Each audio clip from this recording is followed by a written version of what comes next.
Hello दोस्तों, welcome to main point study. So आज हम करने वाले हैं most important MCQ and 1 marks question political parties के। ठीक है जी। सो अगर आपको फुल मार्क्स लाने हैं बोर्ड में, जो कि हमारा टारगेट है फुल मार्क्स का बोर्ड में, सो उसके लिए आपको एमसीक्यू करने पड़ेंगे। कम से कम एक चैप्टर में से 40-50 तो करने ही पड़ेंगे। ठीक है जी। सो आज हम पॉलिटिकल पार्टी के करने वाले हैं एमसीक्यू। अगर आपने ये चैप्टर नहीं समझा तो लिंक दे रखा है डिस्क्रिप्शन में, पहले चैप्टर देख कर आओ। ठीक है, अच्छे से समझ कर आओ, विद नोट्स है, एक एक चीज़ मैंने कवर करवाई है।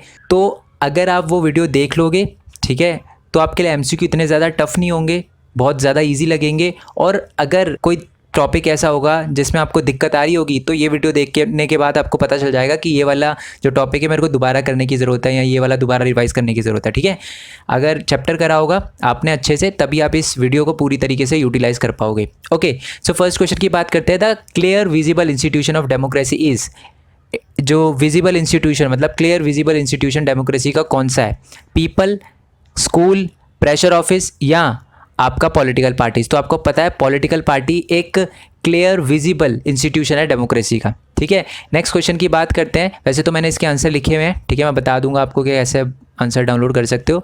Which is not the component of political party, इनमें से कौन सा कॉम्पोनेंट नहीं है पॉलिटिकल पार्टी का? लीडर्स, एक्टिव मेंबर्स, फॉलोवर या स्टूडेंट। तो आपको पता है स्टूडेंट जो है वो पॉलिटिकल पार्टी के कॉम्पोनेंट नहीं है। नेक्स्ट क्वेश्चन है कि व्हाट इज़ पार्टीसन।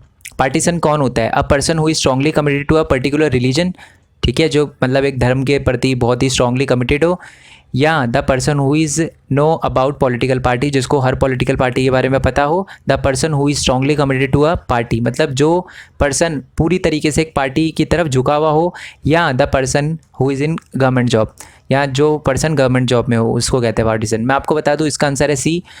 मैंने आपको है ना जब ये चैप्टर समझाया था तो मैंने आपको बताया था जबरा फैन, ठीक है, वो कोई भी पर्सन जो एक पॉलिटिकल पार्टी की तरफ पूरी तरीके से झुका हुआ हो, ठीक है, और चाहे वो पॉलिटिकल पार्टी कुछ गलत भी करे तब भी वो इसको सही ठहराता है, तो उसी को कहते हैं पार्टीसन। ठीक है, नेक्स्ट क्वेश्चन की बात करते हैं। Which is not the function of political party, इनमें से कौन सा काम ऐसा है जो पॉलिटिकल पार्टी का नहीं है? पॉलिटिकल पार्टी कंटेस्ट सिलेक्शन करती है, बिल्कुल करती है। Play decisive role in law making, बिल्कुल करती है, कानून बनाने में उसका बहुत बड़ा रोल होता है।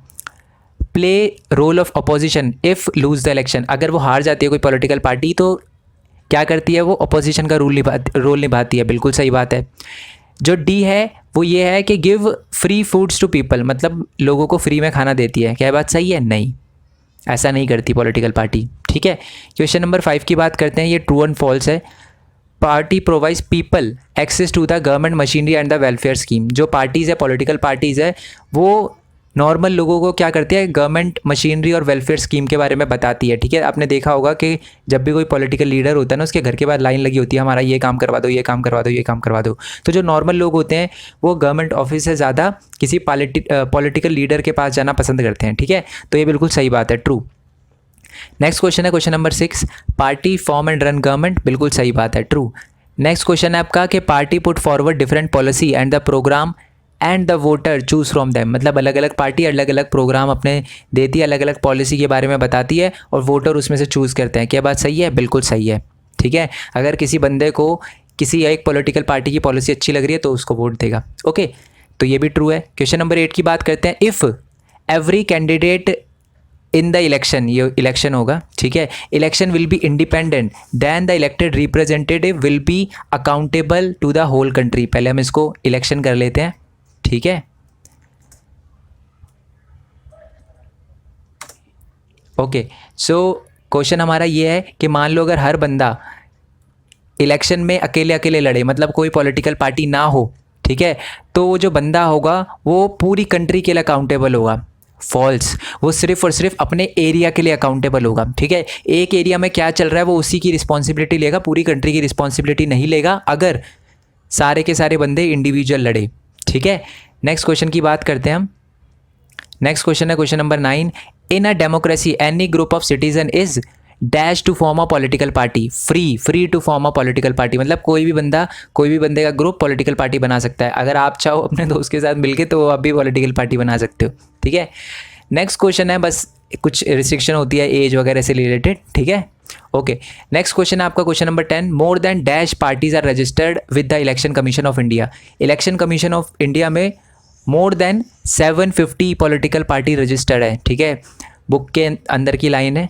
ओके, अब बात करते हैं नेक्स्ट क्वेश्चन की, question number 11। There are dash type of political system a country can have, मतलब एक कंट्री के पास कितने पार्टी सिस्टम हो सकते हैं, मतलब कितनी चॉइस है एक कंट्री के पास। तो मैं बता दूं एक कंट्री के पास 3 चॉइस होती है, यानी 3 टाइप ऑफ पार्टी सिस्टम होते हैं, 1 पार्टी सिस्टम, 2 पार्टी सिस्टम या मल्टी पार्टी सिस्टम। ठीक है, इनमें से ही कोई ना कोई पार्टी सिस्टम एक कंट्री के पास होगा। ठीक है, question number 12, dash party system is not a democratic option, मतलब जो मैंने 1 पार्टी, 2 पार्टी और मल्टी पार्टी सिस्टम में से बताया, तो इसमें से कौन सा एक डेमोक्रेटिक ऑप्शन नहीं है, तो वो है 1 पार्टी सिस्टम। ऑप्शन तो मतलब ही होता है ऑप्शन का जिसमें 2 या 2 से ज़्यादा चॉइस हो, बट 1 पार्टी सिस्टम में तो आपके पास चॉइस ही नहीं होती, तो एक डेमोक्रेटिक ऑप्शन नहीं है। Question number 13, dash country is a example of 1 party system, ये आप मेरे को कमेंट बॉक्स में बताना। ठीक है, 1 पार्टी सिस्टम का क्या एग्जाम्पल है। ओके, नहीं तो अगर आपको नहीं आता तो कमेंट बॉक्स में देख लेना, बाकी ने आंसर दे रखा होगा। ठीक है, नहीं तो मैं बता दूंगा अगर किसी का भी आंसर सही नहीं हुआ तो। Question number 14, which country is the example of 2 party system, India, Pakistan, Spain या यूके। इनमें से कौन सा एग्जाम्पल है 2 पार्टी सिस्टम का, तो मैं आपको बता दूं कि इसका एग्जाम्पल है UK, United kingdom. United kingdom ने सिर्फ और सिर्फ 2 पार्टी है, कंजर्वेटिव और लेबर पार्टी। ठीक है, नेक्स्ट क्वेश्चन की बात करते हैं कि फुल फॉर्म ऑफ एनडीए और full form of UPA. Question number 16, मैं आपको बता दूं एनडीए में जो बड़ी पार्टी है ये एक तरह से कोलिजन गवर्नमेंट है। ठीक है, जब बहुत सारी जो पार्टीज़ हैं वो मिल गई ना, तो उन्होंने एनडीए बनाया, और एक दूसरा अलायंस है जब बहुत सारी पार्टी मिल गई तो उन्होंने यूपीए बनाया।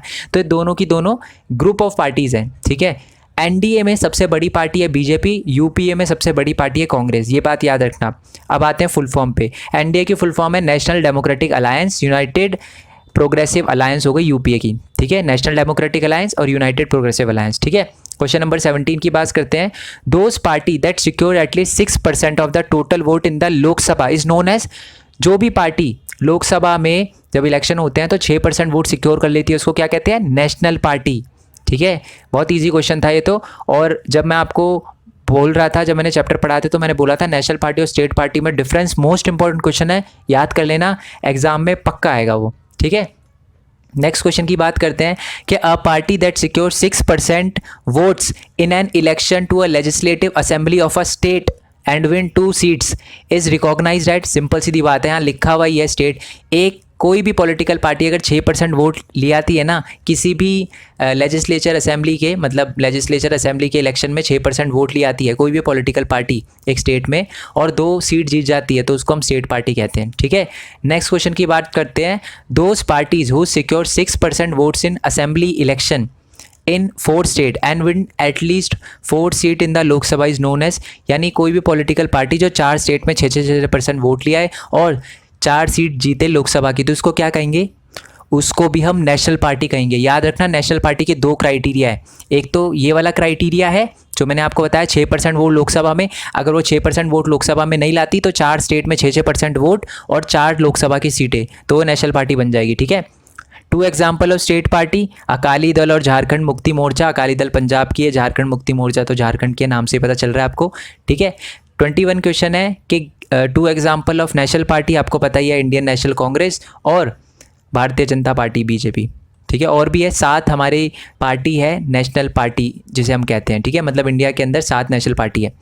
इसका भी एक क्वेश्चन है बट मैंने पहले ही आपको बता दिया। चलो, तो नेक्स्ट क्वेश्चन है आपका कि political parties are the necessary condition for the dash, क्या आएगा, authoritarian, dictatorship, democracy and none of these. तो इसका आंसर है सी। ठीक है, पॉलिटिकल पार्टी डेमोक्रेसी की नेसेसरी कंडीशन है, मतलब एक डेमोक्रेटिक कंट्री में पॉलिटिकल पार्टी होनी ही होनी चाहिए। ठीक है, अगर राजा रानी वाला सीन हो गया तो फिर तो वो अथॉरिटेरियन है, डिक्टेटर हो जाएगा ना। ओके, बात करते हैं नेक्स्ट क्वेश्चन की। Question number 25, how many national party are there in India, कितनी नेशनल पार्टी है इंडिया के अंदर, अभी अभी बताया 7। ठीक है, 7 आएगा इसका आंसर। और मैं आपको बता दूं उन 7 की 7 पार्टी का नाम आप मेरे को कमेंट बॉक्स में बताना, दोस्त याद होना चाहिए बहुत अच्छे से आपको। ठीक है, आ सकता है एग्जाम में उनका नाम। क्वेश्चन नंबर 26 है कि every party in India has to registered with, हर एक पार्टी को इंडिया के अंदर, हर एक पॉलिटिकल पार्टी को किससे रजिस्टर करवाना पड़ता है, इलेक्शन कमीशन ऑफ इंडिया से।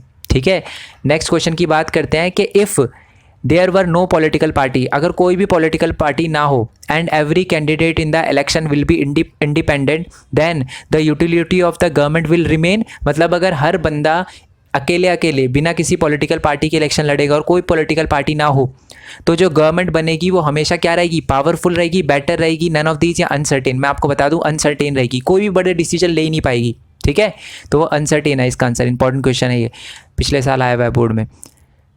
मतलब लास्ट टू लास्ट ईयर, ठीक है। नेक्स्ट क्वेश्चन की बात करते हैं कि political party can be reform through, मतलब पॉलिटिकल पार्टी को हम कैसे मतलब रिफॉर्म कर सकते हैं, पॉलिटिकल पार्टी में कैसे रिफॉर्म ला सकते हैं। A, removing the role of money, money के रोल को कम करके, removing the role of money power, या आप लिख सकते हो मसल पावर, ठीक है, इसमें मसल पावर होना चाहिए था।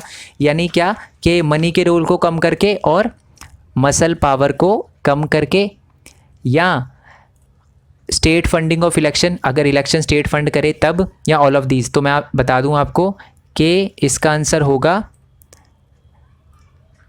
डी, यानी ऑल ऑफ द अबव, ठीक है। ये सारी चीज़ें अगर होगी तो पॉलिटिकल पार्टी में रिफॉर्म लाया जा सकता है। ओके, नेक्स्ट क्वेश्चन की बात करते हैं कि lack of the internal democracy is the challenge faced by, कौन फेस कर रहा है लैक ऑफ इंटरनल डेमोक्रेसी का चैलेंज?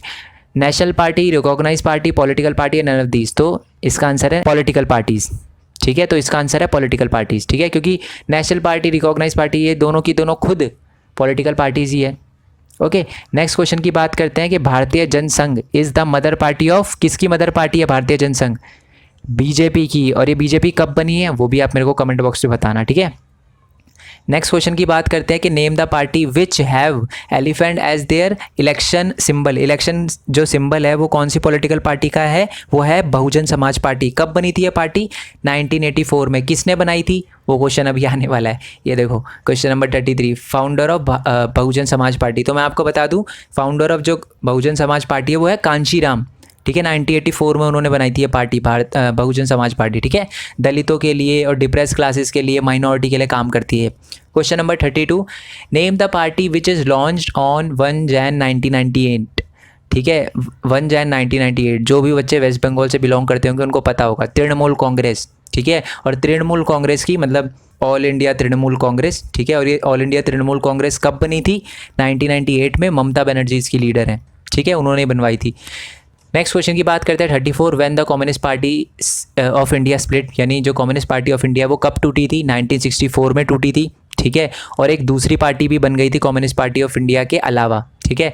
नेक्स्ट क्वेश्चन की बात करते हैं when communist party of India formed, मतलब कम्युनिस्ट पार्टी ऑफ इंडिया कब बनी थी? ये बनी थी 1925 में और ये टूट गई थी 1964 में। ओके जी, नेक्स्ट क्वेश्चन की बात करते हैं। उससे पहले मैं आपको बता दूं यार, डिस्क्रिप्शन में न्यू चैनल का लिंक दे रखा होगा, उसको सब्सक्राइब कर लेना, नोटिफिकेशन बेल दबा देना, क्योंकि मैं उस चैनल पर अपनी यूट्यूब की जर्नी के बारे में बताने वाला हूँ। आप कैसे अर्न कर सकते हो यूट्यूब से, यूट्यूब के अलावा भी बहुत सारे ऐसे प्लेटफॉर्म है जिससे आप अर्न कर सकते हो, तो मैं उसके बारे में बताने वाला हूँ, ठीक है। एक स्टूडेंट लाइफ में कहीं ना कहीं प्रॉब्लम रहती है कि कहाँ से अर्न कर सकते हैं, ठीक है, कम से कम पार्ट टाइम इनकम अपनी निकाल सकते हैं, तो वो मैं आपको बताने वाला हूँ चैनल पे, तो चैनल को सब्सक्राइब कर लेना, ठीक है। When the communist party of India Marxism यानी CPIM फॉर्म्ड, मैं आपको बता दूं जो कम्युनिस्ट पार्टी ऑफ इंडिया है ना वो 1964 में टूटी थी, और कम्युनिस्ट पार्टी ऑफ इंडिया और एक दूसरी पार्टी जिसको हम कहते हैं communist party of India Marxism बनी थी, ठीक है, 1964 में बनी थी, इसका मतलब ये।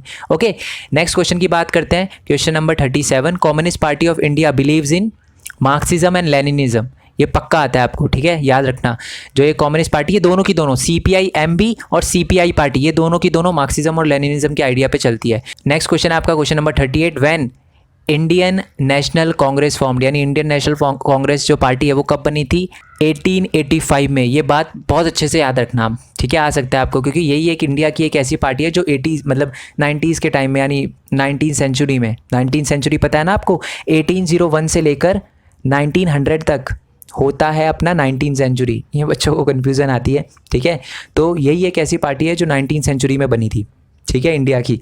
नेक्स्ट क्वेश्चन की बात करते हैं, और इसका जो लीडर था वो इंडियन नहीं था, बताना मेरे को कि उसका नाम क्या था, अंग्रेज़ था वो, ब्रिटिशर था।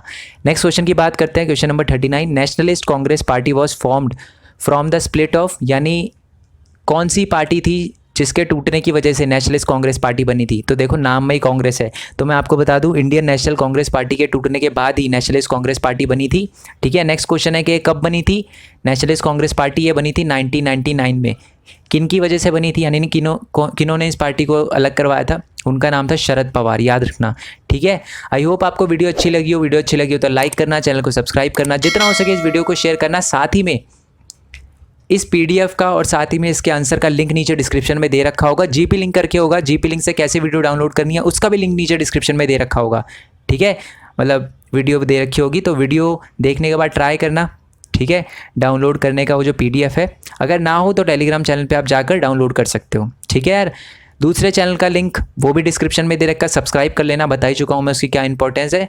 साथ ही में मेरे इंस्टाग्राम फेसबुक का फॉलो करना चाहो तो वो भी कर सकते हो, ठीक है यार। सो नेक्स्ट वीडियो के लिए स्टे ट्यून, नेक्स्ट चैप्टर के लिए स्टे ट्यून। जितने भी चैप्टर है सबका लिंक आपको, सबकी प्लेलिस्ट का लिंक नीचे डिस्क्रिप्शन में मिल जाएगा। विद नोट्स में अपलोड करता हूँ, MCQ वगैरह, मोस्ट इंपॉर्टेंट क्वेश्चन, सारी की सारी चीज़ें मिल जाएगी, ठीक है। नीचे डिस्क्रिप्शन में वीडियो में दे रखी होगी। ओके, तो फिर नेक्स्ट वीडियो के लिए स्टे ट्यून। तब तक के लिए थैंक यू सो मच। जय हिंद, जय भारत, वंदे मातरम and thanks for your support.